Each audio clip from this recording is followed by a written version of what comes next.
আসসালামু আলাইকুম দর্শক, এখন চলে এসেছি মালয়েশিয়ার জাতীয় মসজিদে। এই মালয়েশিয়ার জাতীয় মসজিদের কারুকার্য এবং অন্যান্য সৌন্দর্য দেখানোর চেষ্টা করব।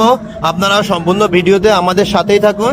যেটা ভিডিওতে যা দেখতে পাচ্ছেন এটা হচ্ছে মালয়েশিয়ার ন্যাশনাল মস্ক বা জাতীয় মসজিদ, আমাদের বাংলাদেশে যেমন বাইতুল মোকাররম।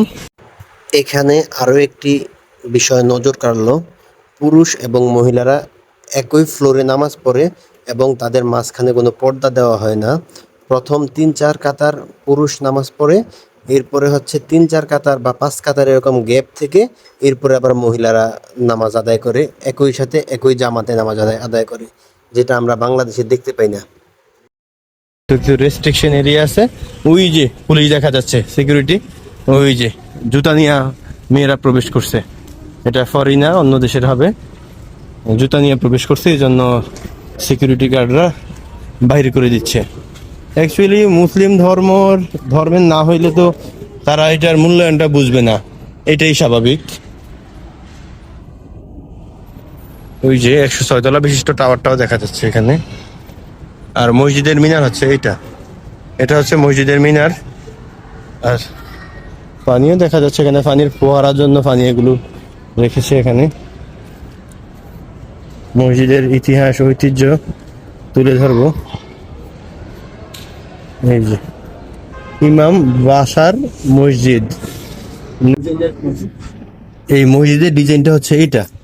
আমরা তো সম্পূর্ণ মসজিদটা ক্যামেরাতে দেখতে পাই না, এখন একটু আগে, এখন কিন্তু সম্পূর্ণ মসজিদের ডিজাইনটা এখানে দেখতে পাচ্ছেন।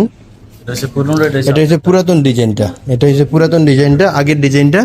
আর বর্তমান আপডেট হচ্ছে এটা। একটু দেখাই ক্যামেরাতে, কত সুন্দর করে ডিজাইনটা করা। আল্লাহ, কত সুন্দর কারুকার্য, গাছপালা, খোলা জায়গায় বিশেষ করে দিয়ে মসজিদটাকে আরো ফুটিয়ে তোলা হয়েছে। একটু মসজিদের ভিতরের অংশটাও দেখানোর চেষ্টা করব, ভিতরের অংশটা কেমন। আল্লাহ আল্লাহ আল্লাহ, ভিতরের অংশটা কত সুন্দর আছে, অনেক সুন্দর ভিতরের অংশটা। রাউন্ড প্লাস ডুপ্লেক্স মসজিদ।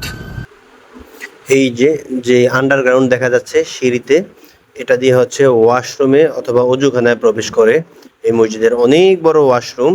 আর ওয়াশরুমে গিয়ে আরেকটা জিনিস নজরে আসলো, এখানে বৈঠকখানা নেই। ওয়াশরুমে সবাই দাঁড়িয়ে দাঁড়িয়ে অজু করতেছে আর কি, মানে বসার কোনো ব্যবস্থা নেই। সুন্দর, এটাই ভালো হয়েছে।